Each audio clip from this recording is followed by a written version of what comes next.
Hey guys, welcome back to the channel. स्वागत है एक नई वीडियो के अंदर।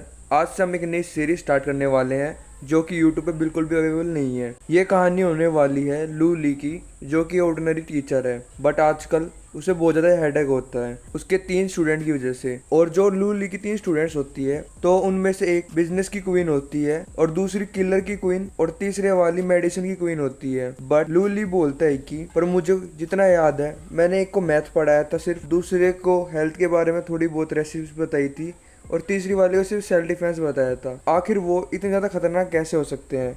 क्या मैं कोई टॉप टायर का मास्टर हूँ और जितने भी मेरे डिसाइबल्स हैं वो ऑर्डिनरी बिल्कुल भी नहीं है? शायद आपको लग रहा होगा कि मैं सिर्फ बकवास कर रहा हूँ, बट यही मेरी कहानी होने वाली है। तो बिना किसी देरी के सीरीज को स्टार्ट करते हैं। सीरीज की स्टार्टिंग में हम लोग एक आसमान को देखते हैं जहाँ से बिजली कड़कती है और एक आदमी के ऊपर गिरती है और ये आदमी उसकी पावर को ऑब्जर्व कर रहा होता है। तभी कोई बोल रहा होता है उस बंदे को, मास्टर मास्टर। तभी उस बंदे की आँख खुलने लग जाते हैं। वो बोलता है कि आखिर कौन है। जैसे ही वो अपनी आँख खोलता है वो बोलता है कि ये बिल्कुल गलत है, खतरनाक स्पिरिट यहाँ पर दोबारा आ रही है। और वो स्पिरिट उस बंदे के ऊपर हमला कर देती है और वो बंदा नीचे की तरफ गिरने लग जाता है। तभी हम लोग हमारे मेन हीरो लू ली को देखते हैं जो अचानक से आँख खोलता है एंड वो उठकर बैठ जाता है। वो अपने मन में बोलता है कि ये सपना फिर से आ गया। आखिर ये बिजली कड़कना क्या है और ये बुरी स्पिरिट क्या है? आखिर मुझे कुछ समझ में क्यों नहीं आ रहा है। बट इसकी वजह से मैं डेली सुबह उठ जाता हूँ और देखो आज मैं कुछ ज़्यादा ही सो गया। अभी 9 बजने वाले हैं, मुझे जल्द से जल्द यहाँ से जाना पड़ेगा। अगर मैं लेट हो गया तो बहुत ज़्यादा दिक्कत हो जाएगी, मुझे मेरी सैलरी नहीं मिलेगी, मेरा बोनस चला जाएगा। और हमारे मेन हीरो का नाम लू ली होता है जो कि एक ऑर्डिनरी टीचर है। वो अपना खाना अपने मुंह में रखता हुआ वहां से भागते हुए चला जाता है। फिर हम लोग दूसरे सीन में देखते हैं कि एक पुलिस वाला माइक में बोल रहा होता है कि जो भी बंदा अंदर है हमने तुझे चारों तरफ से घेर लिया है, तो जो होस्टेज है तुम्हारे पास उसे बिल्कुल भी हार्म मत करना, जल्दी से अपने वेपन नीचे घेर दो और सरेंडर कर लो। तभी जो बदमाश लड़का होता है वो बोलता है कि मेरा टाइम वेस्ट मत करो, जल्दी से कार ले आओ वरना देख लेना मैंने एक चक्कू चला दिया तो ये प्रेग्नेंट वुमेन अपनी जान खो देगी। और जो वुमेन होती है वो रो रही होती है। वो बोलती है कि मेरा पेट दुख रहा है, मुझे बहुत ज़्यादा दर्द हो रहा है। ये देखने के बाद वो पुलिस वाला बोलता है कि ये तो बहुत ज़्यादा गलत चीज़ हो रही है।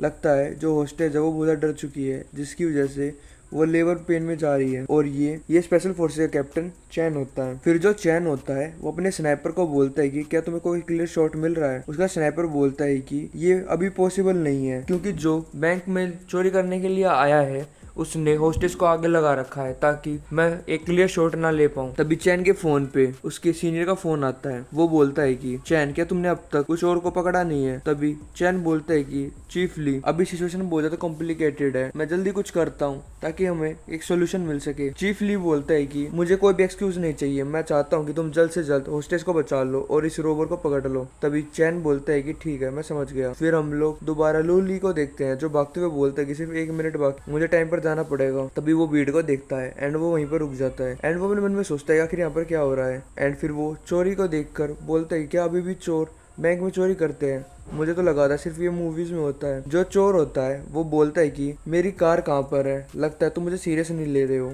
मुझे इसको मारना ही पड़ेगा। तभी बात सुनने के बाद जो कैप्टन चैन होता है वो बोलता है कि तुम्हारी कार आ रही है, प्लीज हॉस्टेज को कुछ मत करना। तभी जो चोर होता है वो बोलता है कि अब आखिरी में रोना मत क्योंकि मैं इसको मार रहा हूँ क्योंकि तुम मेरी बात नहीं मान रहे हो। एंड वो अपने नाइफ को उठाते हुए बोलता है कि लगता है तुझे खत्म करना पड़ेगा। और जो वुमेन होती है वो बोलती है कि नहीं प्लीज ऐसा मत करो। तभी चैन के सामने जो खड़े होते हैं बूढ़ा और बूढ़ी वो बोलते हैं कि आखिर आजकल के टाइम में क्या हो रहा है, लोगों के लिए लाइफ और डेथ कुछ मायने नहीं रखती है, जल्दी से इसे कार दे दो ताकि उस प्रेग्नेंट वुमेन को बचा सके। लू ली अपने मन में सोचता है कि ये प्रेग्नेंट वुमेन का इस्तेमाल कर रहा है होस्टेस की तरफ, कितना घटिया इंसान है। फिर वो नीचे से एक पत्थर उठाता है और अपनी पोजीशन लेते हुए अपनी पावर को रिलीज करता है। और जब ये सब कुछ कर रहा होता है तो हमें उसी बंदे की झलक दिखाई जाती है जो कि हमने पहले दिखाया था। तो इस बंदे का लू ली के साथ तो कुछ ना कुछ कनेक्शन तो है। और तभी चैन अपनी आँख खोलते हुए हमला करता है। लू के हमला करने से बहुत ज़्यादा पावर रिलीज होती है और वो सीधा जाकर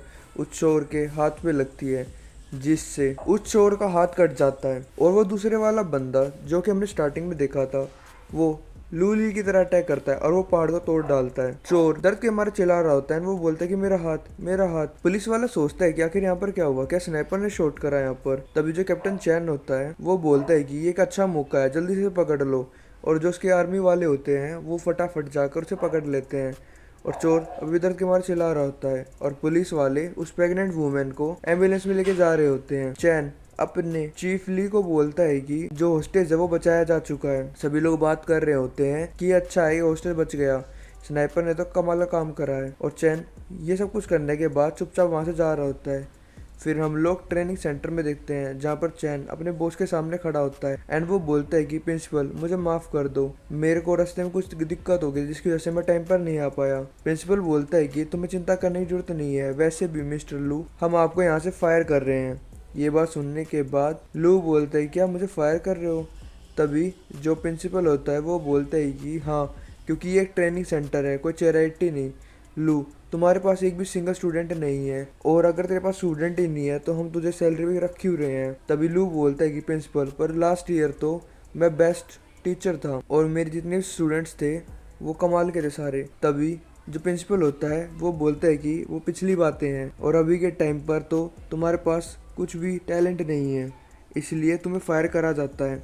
लू बोलता है कि तो प्रिंसिपल आप ये कहना चाहते हो कि अगर मेरे पास स्टूडेंट नहीं होगे तो आप मुझे फायर कर दोगे, अगर मेरे पास स्टूडेंट आ गया तो क्या आप मुझे फायर नहीं करोगे? तभी प्रिंसिपल बोलता है कि हाँ करेक्ट। एंड वो अपने मन में सोचता है कि आखिर अचानक से ये स्टूडेंट कहाँ से लेके आएगा, क्या बकवास बातें कर रहा है। लू अपने मन में सोचता है कि अब मेरे पास और कोई चॉइस नहीं बची है, मुझे उन यूजलेस पर्सन से बात करनी पड़ेगी। फिर हम एक लड़की को देखते हैं जो बोलती है कि लीडर टारगेट हमें दिख चुका है और ये यंग सिटी होती है जहाँ पर दो लड़कियां होती है, एक के हाथ में दूरबीन होती है और एक के हाथ में बंदूक होती है और जिसके हाथ में बंदूक होती है उसका नाम ये होता है और ये शैडो अलायंस की लीडर होती है। उसकी जो असिस्टेंट होती है वो बोलती है कि लीडर क्या आप सच में ये सब कुछ करना चाहते हो? वो यंग कंट्री का प्रिंस है। तभी जो ये होती है वो बोलती है कि हम शैडो अलायंस से हैं, जब हमारी बुलेट पहुंचती है ना तो लोगों की लाइफ खत्म करती है, हमें कुछ फर्क नहीं पड़ता कौन है कहाँ से है। और फिर वो अपनी गन को फायर कर देती है। फिर दोबारा सीन शिफ्ट होता है और एक मीटिंग रूम में जाता है जहाँ पर एक बिजनेसमैन बोल रहा होता है कि प्रेसिडेंट जैंग 20 मिलियन बहुत ज्यादा कम है, हमारी कंपनी का नाम कई 100 सालों से है और आप उस कंपनी को सिर्फ 20 मिलियन में ले रहे हो, ये प्राइस तो बहुत ज्यादा ही कम है, क्या आप इससे कुछ ज्यादा नहीं कर सकते? तभी जैंग जो कि सबसे ज्यादा अमीर लड़की होती है जेंगियन प्रोविंस की, वो बोलती है कि बिजनेस एक बैटलफील्ड की तरह है और तुम्हें एक अच्छी कीमत मिल रही है हमारी ग्रुप से, ये तुम्हारे लिए एक अच्छा मौका होगा सरवाइव करने के लिए। फिर दोबारा सीन शिफ्ट होता है और हमें तीसरी डिसेबल दिखाई जाती है जो कि एक मेडिकल डॉक्टर होती है, इसका नाम हायू होता है। उसके पास उसकी डिसेबल आती है एंड वो बोलती है कि मिस चीफ इंस्पेक्टर जैंग सीजू सिटी का वो आपसे भीख मांग रहा है कि आप उसकी मदर को ठीक कर दो और वो 3 दिन से हमारी बिल्डिंग के सामने घुटनों पर बैठा हुआ है पैसों के साथ। तभी ये बात सुनने के बाद जो हायू होती है वो बोलती है कि अगर तुम्हारे अंदर दोबारा हिम्मत हुई मुझे डिस्टर्ब करने की जब मैं पढ़ रही हूँ तो मैं तुम्हें ताने प्रिविलेंस से बाहर निकलवा दूंगी। तभी उन तीनों के पास एक साथ फोन आता है और ये फोन लू का होता है। फिर उसके बाद हम लोग देखते हैं कि लू ली उन तीनों के पास फोन मिला देता है, तीनों फोन उठाते हैं। तभी आगे से लू ली बोलता है हेलो। ये बात सुनते ही वे तीनों बोलती हैं कि टीचर क्या आप हमें दोबारा पढ़ाने के लिए तैयार हो चुके हो? फिर उसके बाद सीन शिफ्ट होता है और हम लोग देखते हैं कि जो जैंग होती है वो क्लास में लेट पहुंचती है एंड वो बोलती है कि आई एम सॉरी टीचर मैं लेट हो गई। तभी ये सारी हरकतें देखने के बाद ये बोलती है कि देखो सबसे बिजी पर्सन फाइनली आ गया, उनका लेक्चर इसके लिए ज़्यादा इम्पोर्टेंट नहीं है, शायद इसकी बिजनेस ट्रिप इसके लिए ज़्यादा इम्पोर्टेंट है। और जो हुआगू होती है वो बोलती है कि हाँ कुछ लोगों को पता नहीं है कि बिजनेस इम्पोर्टेंट भी कुछ चीज़ें होती है जैसे कि टीचर के टीचिंग्स। ये बात सुनने के बाद जैंग बोलती है कि मैं बिल्कुल भी तुम्हारी तरह नहीं हूँ, मुझे पता है मेरा दिन कहाँ पर जाता है और कहाँ पर नहीं, और मैं टीचर के लेसन को बिल्कुल वेस्ट नहीं करना चाहती, इसलिए मैं जल्दी आ गई। और तीनों आपस में लड़ने लग जाती है। ये सब कुछ देखने के बाद लू ली भी हैरान होता है। लू ली अपना सर पकड़ते हुए बोलता है कि चलो अब ये स्टार्ट करते हैं। फिर वो बोलता है कि सभी लोग अब शांति से बैठ जाओ और मेरी क्लास स्टार्ट हो रही है। और वे तीनों बोलते जी सर। लू ली अपने मन में सोचता है कि ये क्लास शॉर्ट नोटिस में मैंने स्टार्ट करी है और मेरे पास इतना कंटेंट नहीं है इन्हें पढ़ाने के लिए, बट मैं एक अच्छा टीचर हूँ तो मैं कुछ भी मना सकता हूँ। फिर वो बोलते हैं कि आज का जो पहला लेसन होने वाला है वो तुम्हारे बारे में और तुम्हारे ओपोनेंट के बारे में बात होने वाली है। तो सबसे पहले कुछ सिचुएशन के बारे में बात करते हैं। जैंग तुमसे स्टार्ट करते हैं। तो जैंग बोलती है ठीक है। फिर वो बोलती है कि आपकी एडवांस बिजनेस स्किल की वजह से जो आपने मुझे सिखाई, मेरा फैमिली बिजनेस अब बहुत ज़्यादा प्रॉफिट कमा रहा है, वो भी 2 सालों से। और करंट के टाइम पर जो जैंग ग्रुप है वो टॉप कंपनी में आता है जैंगयांग प्रोविंस के अंदर, और हम नेशन वाइड भी बहुत ज्यादा ग्रो हो रहे हैं। ये बात सुनने के बाद जो लू ली होता है वो बोलता है कि ये तुम क्या कह रही हो, मैंने तुम्हें सिंपल सा बिल कैलकुलेट करना सिखाया था ताकि तुम एक डेली लगा सको, और अब तुम कह रही हो कि तुम पूरे देश में फैल रही हो। मैंने तुम्हें कितनी बार कहा है तुम्हें इतना ज्यादा हाई एम नहीं करना चाहिए, और वैसे भी भूलो मत तुम मुझे कैसे मिली थी कि तुम एक ब्रिज के नीचे भूखी बैठी हुई थी, इसलिए मैंने तुम्हें मदद करी ताकि तुम थोड़ा सा बिजनेस करके अपनी लाइफ को अच्छे से जी पाओ, बट तुम भूल रही हो कि तुम्हें अर्थ से जुड़ा रहना है। ये बात सुनने के बाद जो जैंग होती है वो बोलती है कि टीचर ठीक है, मैं अपनी गलती को समझ गई। तभी जो लूली होता है वो बोलता है कि हाँ, तुम्हारे जैसे स्मॉल बिजनेस के अंदर स्टेबिलिटी बहुत ज्यादा जरूरी है, इसलिए ज्यादा चौड़ में मत आओ। ये बात सुनने के बाद जैंग अपने मन में सोचती है कि टीचर की नजरों में मेरा जो बिजनेस जो कि पूरी दुनिया में बहुत ज्यादा फेमस हो रहा है वो एक छोटा सा बिजनेस है, शायद मेरा जो विजन है वही बहुत ज्यादा छोटा है। फिर जो लूली होता है वो बोलता है कि यू अब तुम बताओ, अब तुम्हारी बारी है। यू खड़ी होती है, वो अपने मन में सोचती है कि इन्होंने मुझे बोला कि मेरी हाई एक्सपेक्टेशन नहीं होनी चाहिए, शायद मुझे अपना थोड़ा कम बताना चाहिए। वो बोलती है कि मैंने आपकी टीचिंग स्किल की वजह से मेडिकल स्किल्स को मास्टर कर लिया है, और अब मैं किसी भी प्रॉब्लम को बड़े आसानी से ट्रीट कर लेती हूँ। ये बात सुनने के बाद लूली गुस्सा हो जाता है। वो बोलता है कि क्या तुम कह रही हो कि तुम सब कुछ ठीक कर सकती हो, पर तुम अभी भी बहुत ज़्यादा वीक हो। मैंने तुम्हें सिर्फ छोटी मोटी बेसिक स्किल्स सिखाई थी जिससे तुम अपनी हेल्थ को ठीक कर सकती हो, और तुम कह रही हो कि तुम्हें सारी मेडिकल स्किल्स आ गई और तुम दूसरों का इलाज करने के लिए चली हो। सच में तुम्हारे अंदर तो कुछ प्रॉब्लम है। ये बात सुनने के बाद लू बोलती है कि आई एम सॉरी टीचर, आपको इतना अपसेट होने की जरूरत नहीं है, सच में तो मेरी मिस्टेक है।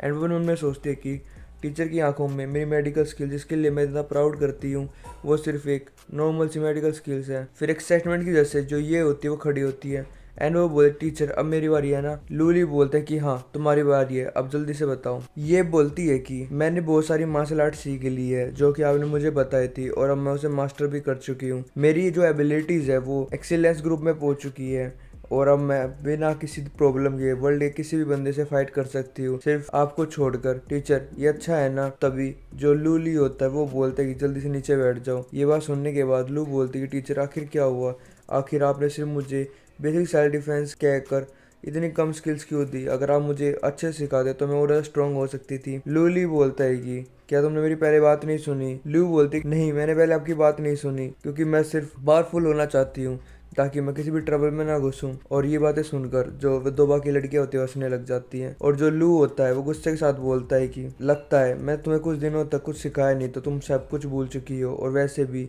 हम एक ऐसी सोसाइटी के अंदर रहते हैं जहाँ पर लड़ाई वड़ाई करना इलीगल होता है। एंड वो अपने मन में सोचता है कि मुझे शांत होना पड़ेगा, अगर मैंने गुस्से में आकर किसी ने कुछ कह दिया तो ये शायद क्लास छोड़ के भी जा सकते हैं जो मेरे लिए नुकसानदायक होगा।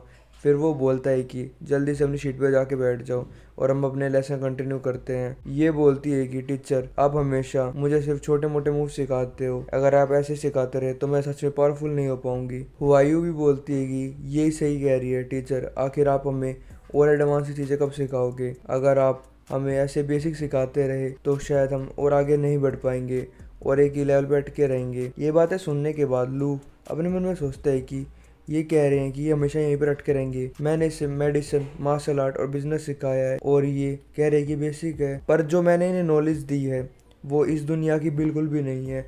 वो अगर कोई सीख लेता है वो इस वर्ल्ड के अंदर राज कर सकता है। फिर उसके अंदर और भी कुछ मेमोरीज चलने लग जाती हैं जो कि उसके पिछले जन्म की होती हैं, और ये बिल्कुल गजनी की तरह है जिसे अपनी याददाश्त नहीं आ रही है। वो अपना सर पकड़ते हुए नीचे बैठ जाता है।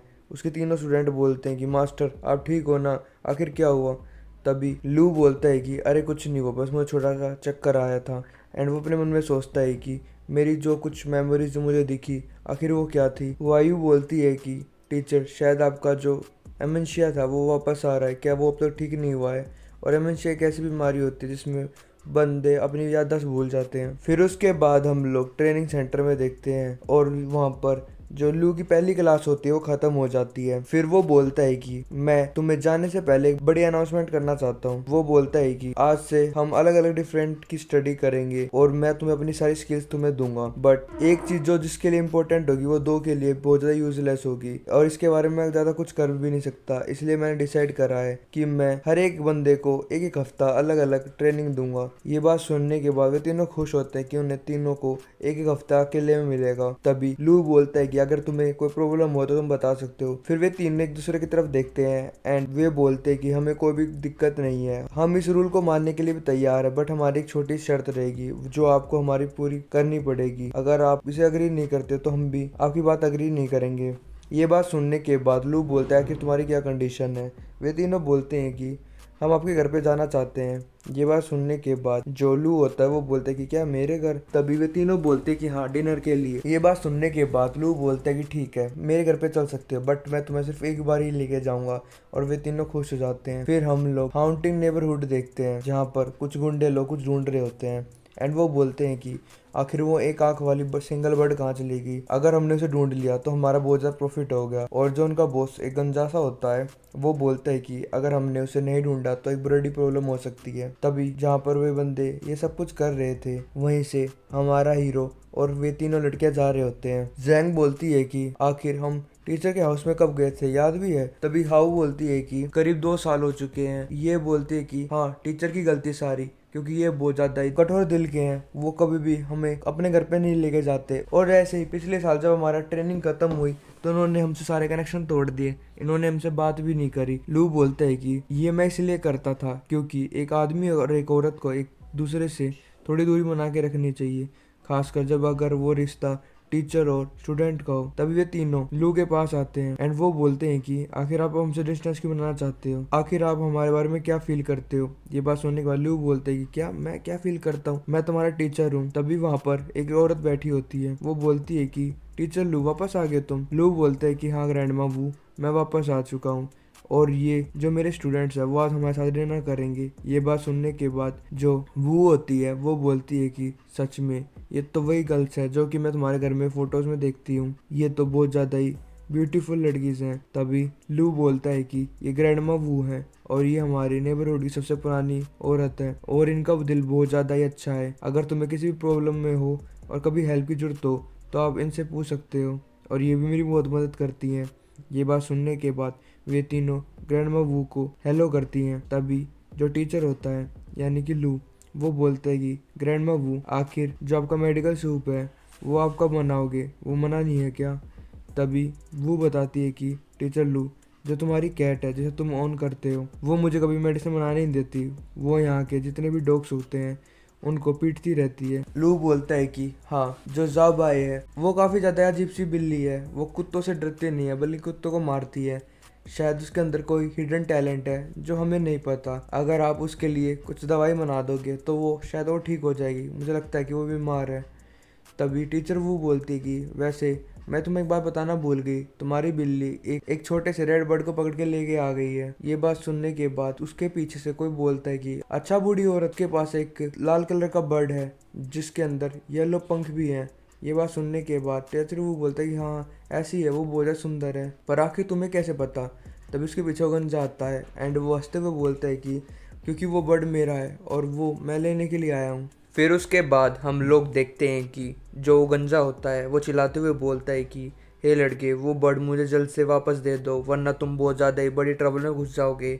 ये बात सुनने के बाद लूली बोलता है कि अगर ऐसी बात है तो मैं तुम्हें कहना चाहूँगा कि आराम से रहो, पहले मैं घर पे जाता हूँ और वेरीफाई करता हूँ कुछ चीज़ें, और मुझे ऐसा लगा कि वो चीज़ तुम्हारी है तो मैं तुम्हें वो चीज़ वापस दे दूँगा। तभी जो गुंडे का दोस्त होता है वो गुंडे के कान में कहता है कि ब्रदर हूँ, देखो उसके पीछे जो लड़की है वो कितना सुंदर है। उन्हें देखने के बाद तो जो वो गुंडा होता है उसकी भी राल टपकने लग जाती है एंड वो बोलते कि हाँ लड़कियाँ तो सुंदर है। तभी वो लू को रुकता है एंड वो पीछे से बोलता है कि हे लड़के रुको यहीं पर। तभी लू बोलता है कि आखिर अब क्या हो गया? तभी वो गुंडा बोलता है कि जो ये 3 लड़कियाँ तुम्हारे पीछे हैं उसे हमारे साथ छोड़ दो एक दिन के लिए, अगर तुम ऐसा करते हो तो मैं तुम्हें माफ़ कर दूंगा क्योंकि तुम्हारी बिल्ली ने सबसे पहले हमारी चीज़ को चुराया है।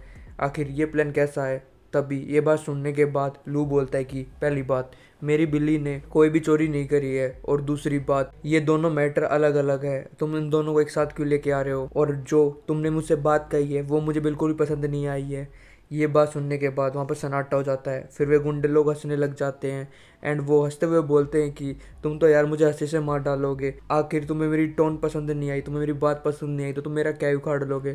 तुम्हें पता नहीं है कि मैं कौन हूँ? मैं हूँ बिल्लू बदमाश, और बिल्लू बदमाश का जब नाम चलता है ना तो अच्छे अच्छे अपनी पैंट में मूत देते हैं, और तुझे लग रहा है कि तू मेरे सामने हीरो बन सकता है। ये बात सुनने के बाद जो लू होता है वो बोलता है कि अच्छा तुम ऐसा कह रहे हो कि तुम बिल्लू बदमाश हो, पर तुम्हें पता नहीं है बदमाशी से भी एक चीज़ ऊपर होती है, वो होते हैं कानून, और यहाँ पर कानून चलते हैं। और तुम्हें ऐसा लग रहा है कि तुम इन स्टूडेंट के सामने अपनी जो चाहो वो चला सकते हो क्योंकि उन्हें कानून नहीं पता है, बट तुम यहाँ पर गलत हो। मुझे कानून के बारे में सब पता है और साथ में मुझे ये भी पता है कि तेरे हड्डियों में कितना दम है और कौन से वीक पॉइंट्स है जहाँ पर मैं मारने से तुम्हारी हड्डियाँ तोड़ सकता हूँ। और इस चीज़ के बारे में हुआयू तुम्हें भी पता है ना।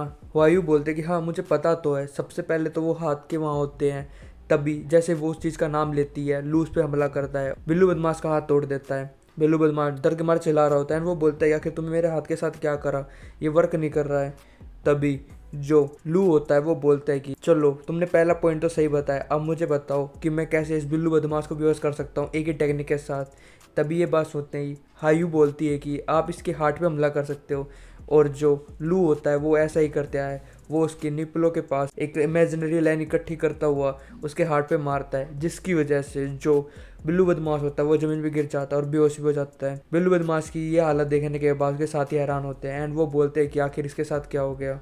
तभी जो बिल्लू बदमाश का साथी होता है वो बोलता है कि आखिर तुमने मेरे बिल्लू बदमाश के साथ क्या करा है। लू बोलता है कि मैंने ज़्यादा कुछ नहीं करा है, बस मैंने एक एक्यूपंक्चर्स पे मारा है। ये बात सुनने के बाद वे सभी लोग बोलते हैं कि क्या हम बच्चे समझ रखे हैं जो तुम हमारे सामने एक्यूपंक्चर जैसी बकवास चीज़ें बोल जाओगे और हमें लगेगा कि तुम सच बोल रहे हो। आखिर तुमने कौन से नशे का इस्तेमाल कर रहा है हमारे बॉस को गिराने के लिए। भाइयों किसका इंतजार कर रहे हो, सन ऑफ सरदार का नाम लो और एक साथ हमला करने के लिए बढ़ो। ये बात सुनने के बाद जो लू होता है वो बोलता है कि एक ग्रुप जो कि 4-5 लोगों से भरा पड़ा है और वो सारे स्ट्रॉन्ग दिख रहे हैं और वो मुझ पर हमला करने के लिए बढ़ रहे हैं, ऐसे टाइम पर शायद मैं फाइट बैक कर सकता हूँ क्योंकि ये सेल्फ डिफेंस के अंदर आएगा। फिर वो एक बंदे का हाथ पकड़ता है, उसकी कलाइयों को मोड़ देता है, उसकी चिटिया कलाइया कर देता है एंड वो बोलता है कि ये है न्यूटन के लॉ और आज मैं तुम्हें दिखाऊंगा कि मैं कितना स्ट्रॉन्ग हूँ और तुम मेरे सामने सिर्फ नूब हो। फिर उसके बाद एक और गुंडा लू के ऊपर हमला करने के लिए बढ़ता है। लू उसके रास्ते से हट जाता है और लू बोलता है कि जो तुम्हारी टेक्निक है वो काफ़ी ज़्यादा पुरानी हो चुकी है और आसानी से कोई भी पता लगा सकता है कि तुम कहाँ से हमला कर रहे हो। फिर लू उसकी एल्बो पे मारता है जिसकी वजह से उसका बैलेंस बिगड़ जाता है। फिर लू अपनी एक कोनी उसके पेट में मारता है जिससे वो दूर जा गिरता है। तभी पीछे से एक बंदा हमला करने के लिए बढ़ता है एंड वो बोलता है कि मेरा मुक्का खाओ और तुम अपनी हार मान लो। तभी लू उसके अटैक से बचता है एंड वो बोलता है कि जब तुम मुझ पे स्नेक अटैक करने के लिए आ रहे हो तो एटलीस्ट आवाज़ तो नहीं करनी चाहिए। और फिर वो उसकी घुटनों पर एक कौनी मारता है जिसकी वजह से उसके घुटने जमीन पर गिर जाते हैं। एंड लू बोलता है कि जब तुम किसी पे भी हमला करते हो वो भी छुप कर, तो तुम्हें शांत रहना होता है, बट देखो तुम शोर शराबा करने के लिए बढ़ रहे थे जो कि एक बेवकूफ़ी है। तभी लू पीछे की तरफ मुड़ता है एंड वो बोलता है क्या तुम मुझसे अभी फाइट करना चाहते हो। बिल्लू बदमाश का साथी होता है, वो बोलता है कि नहीं, मेरे अंदर बिल्कुल भी हिम्मत नहीं है कि मैं बिग ब्रदर के साथ फाइट कर सकूँ, प्लीज़ वो हमें छोड़ दो। लू उसके कंधे पे हाथ रखता है एंड वो बोलता है कि अगर तुम मुझसे फाइट नहीं करना चाहते तो मैं तुम्हें एक एडवाइस देना चाहूँगा जिसे तुम्हें फॉलो करना पड़ेगा। सबसे पहले तो फ्यूचर के अंदर तुम कभी भी किसी के साथ भी पंगा नहीं लोगे। ये बात सुनने के बाद वो गुंडा बोलता है जी सर हम ऐसा ही करेंगे और वो वहाँ से जाने लग जाते हैं। लू पीछे से बोल रहा होता है कि और हाँ पुलिस स्टेशन में बता देना कि तुमने क्या क्या कांड करे हैं। लू की सारी बहादुरी और उसकी कमाल की टीचिंग स्किल देखने के बाद वो तीनों लड़कियां उसके पास आने लग जाते हैं। ये बोलती है कि सच में आप तो कमाल के हो टीचर, आप पहले जैसे ही हो, आप फाइट करते करते भी हमें कुछ सिखा रहे थे, ये तो कमाल का था। और जो जैंग होती है वो बोलती है कि हाँ टीचर आपने तो कमाल कर दिया, खासकर वो जो आपके फाइटिंग स्किल्स थी वो तो कमाल की थी। ये बात सुनने के बाद लू बोलता है कि आखिर तुमने इस इंसिडेंट से क्या सीखा। ये बात सुनने के बाद वो तीनों चुप खड़े होते हैं और जो ये होती है वो बोलती है कि मैंने तो ये सीखा कि हम अपने एक्यूपेंचर पे हमला करके आसानी से कोई भी फाइट जीत सकते हैं। लू बोलता है कि बिल्कुल गलत, मैं तुम्हें ये सिखाना चाहता था तुम्हारे पास कितनी भी स्किल्स क्यों ना हो तुम्हें रेकलेसली हमला नहीं करना चाहिए। अगर तुम ऐसे हमला करती हो तो तुम ऐसे हमला कर रही हो जैसे कि तुम किसी बीत पे सर मार रही हो, जिससे तुम्हारा ही नुकसान है। इसलिए हमेशा अपने ओपोनेंट को जानो कि वो क्या कर सकता है और उस हिसाब से अपने प्लान बनाओ। चलो बहुत होगी टीचिंग, चलो मेरे घर पे चलते हैं कुछ खाना खाने के लिए। और वैसे ग्रैंड वो कहाँ पर चलेगी, तभी वे बताते हैं कि ग्रैंड वो तो मदद मांगने के लिए गए थे। और फिर वे लू के घर के अंदर आ जाते हैं। लू बोलता है कि इसे अपना ही घर समझो और कंफर्टेबली यहाँ पर बैठ जाओ, मैं तुम्हारे लिए खाना बना लेता हूँ। और वहाँ पर डोरेमोन भी होता है जो म्याऊं म्याऊं कर रहा होता है। डोरेमोन को देखने के बाद वे तीनों लड़के उसके पास जाते हैं। वो बोलते डोरेमोन तुम तो पहले से मोटे हो चुके हो, सच में तुम तो और भी ज़्यादा क्यूट लग रहे हो, आ जाओ हमारे पास आ जाओ। बट डोरेमोन उनके हाथों से बचता हुआ वहाँ से चला जाता है। तो इसी के साथ ये वाला चैप्टर यहीं पे ख़त्म करते हैं और आगे हम जानेंगे कि वो बर्ड जो डोरेमोन के पास है आखिर वो क्या है, वो इतना ज़्यादा स्पेशल क्यों है, उसके पीछे गुंडे पड़े हुए हैं। और हम बिल्लू बदमाश के असली बॉस को भी जानेंगे जो कि इसके असल में पीछे पड़ा हुआ है। और नेक्स्ट पार्ट में थोड़ी और मिस्ट्री रिलीज होंगी कि आखिर ये लू है कौन और उसकी याददाश्त कैसे चली गई, एंड मैनी मोर थिंग्स जो कि रिवील होने वाली है। और नेक्स्ट पार्ट के लिए तुम्हें बस 100-200 कमेंट कर देने हैं, जिससे मुझे पता चल जाए कि तुम्हें इसकी वीडियो चाहिए। और चैनल को सपोर्ट करना चाहते हो तो चैनल मेंबर बन सकते हो, क्योंकि अभी के टाइम पर चैनल पे थोड़ी सी रीच कम हो चुकी है, तो मुझे लिटरली बहुत ज़्यादा ही नीड है सपोर्ट की। और अब वीडियोस थोड़ी सी डिले आ रही होंगी, देख रहे हो कि वीडियोस नहीं आ रही, उसके भी कुछ रीजंस हैं। धीरे धीरे करके मैं सेटल हो रहा हूँ और मैं कोशिश करूँगा कि हर संडे को एक वीडियो तो ला सकूँ। अगर ये चीज़ हो पाती है तो हफ्ते में 2 वीडियोस भी आ सकती है, पर पहले मैं ट्राई करूंगा कि एटलीस्ट हफ्ते में 1 वीडियो आ सके, क्योंकि मैं बहुत ज़्यादा इरेगुलर हो चुका हूँ। एक बार रेगुलर वीडियोस आने दो, तुम्हें बहुत ज़्यादा मज़ा आने वाला है और वीडियोस के अंदर क्वालिटी इंप्रूव होंगी। और साथ में जो मेरे वॉइस ओवर करने का तरीका जो कि मैं 5-6 साल से फॉलो कर रहा हूँ, उसको भी चेंज करने की मैं सोच रहा हूँ। उसके लिए मेरे पास कुछ आइडियाज़ हैं जिनके ऊपर मैं काम कर रहा हूँ। तो डोंट वरी, न्यू वीडियोज़ आने वाली, बस तुम सब्सक्राइब करो एक्स एक्सप्लेन को।